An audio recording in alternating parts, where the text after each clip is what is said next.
Kagiso, very well bowled. You've had a controversial evening. It's not your fault. But how did you keep your focus and bowl as well as you did when all this craziness is going on around you? I guess it's just about focusing on the next ball. Really, that's what it is. And we just go by what decisions the umpires make, and what decisions that, the technology influence. KG, when you hit Steve Smith's pad, it didn't really look like you guys were convinced. Just what was your initial thought, and what did you think when you saw it was hitting? Well, I was hoping for umpire's call. I felt as if it just skidded through, didn't really bounce much, and as you know, Steve, he walks across his stumps. That's just his trigger, and it just from my angle and from Quinny's angle, it looked quite good, and we decided to go up. And yeah, I mean, the technology favored us today, but I thought it was close. I don't think it was as obvious as missing. KG, that wicket obviously was really important in that it opened up the middle order, and you've got a bit of a history with Steve Smith. Just how important was it for you to get that and to know, like, okay, we're in there now? Yes, I think he was looking good.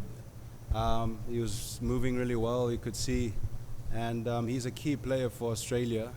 He really binds that team together, that batting lineup together.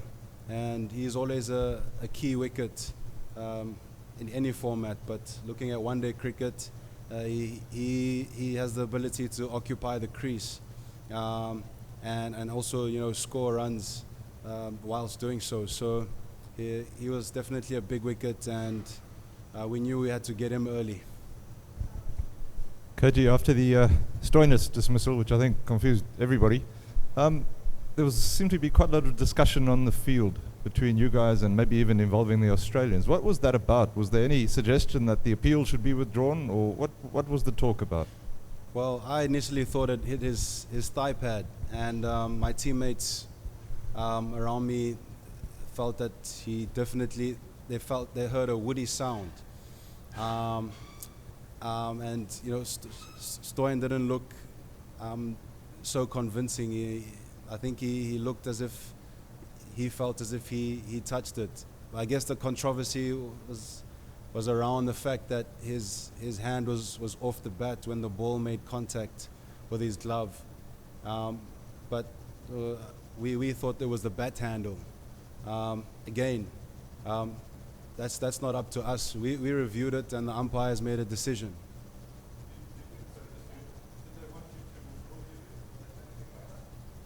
No, I don't think we can withdraw the appeal. That wouldn't make sense. Oh, no, they didn't. Hi. This South African team have played at two venues which were considered substandard during the IPL. So are you surprised by the quality of pitches that have come up, and both the places you have, built up record scores? Yeah, in Delhi there was quite a decent amount of grass coverage, and that certainly meant that the pitch would, hold together for a longer time, which means it would stay true. And that was the case in Delhi. It was flat in Delhi. And today, judging on how the pitches played here in the IPL, there was one that was really dry and another that looked similar to what this one was like. And the word around is that they have relaid the pitches. I don't know how they've done that, whether they've added more grass, I'm not too sure. But it certainly looks that way. And today under lights it just seemed to just zip that extra bit more. But the word during the day was that it had a bit of pace in it and a bit of bounce in it. And I guess with a bit of the moisture at night, it just did a bit more. KG, two-pronged question. Firstly, after the Sri Lanka game, there were a few people saying that even the batting was good, the bowling conceded quite a few runs. And tonight you guys came out and really you were clinical from the start.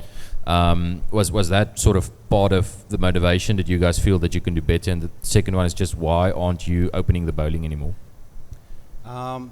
The fact that I'm not opening the bowling was a team decision, and whoever's opening the bowling will be trusted to do so. It's a calculated decision. Any one of us can fulfill any role, so it could change moving forward, but for now that's the combination that we went with. And I guess looking at every game, there's always areas to improve. We were cognizant of the fact that we did slack off in certain areas in the previous game, acknowledging the fact that it was a very true wicket and a small ground. But there will always be areas to improve in the game of cricket. But we'll do our analysis and we'll see how we want to move forward. KG, without putting the carriage before the horse, actually, in front of the horse, do you believe that overall this is a statement win actually for you guys, just in terms of getting momentum and going on with it and running with it? We're just looking to play our best cricket whenever we play a game. We're not worried about what statements we're making.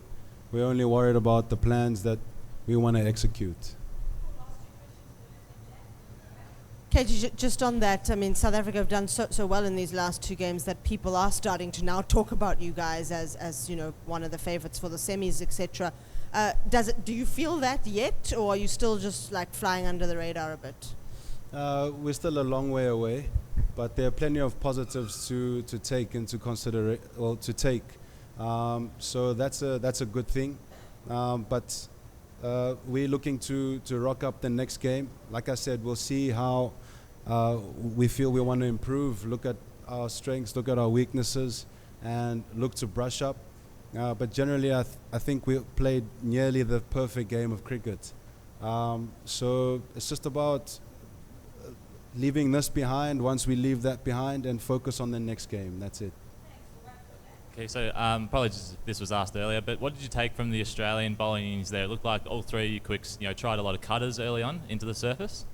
Australia, a quality bowling outfit. It's always nice to watch, and they've been doing it for years, this trio. I thought they bowled really well, but our batters absorbed the pressure and then transferred it when it was time to transfer the pressure. It was never going to be easy, and it certainly wasn't easy for our batters. It's always a stiff challenge against Australia, and we enjoy it.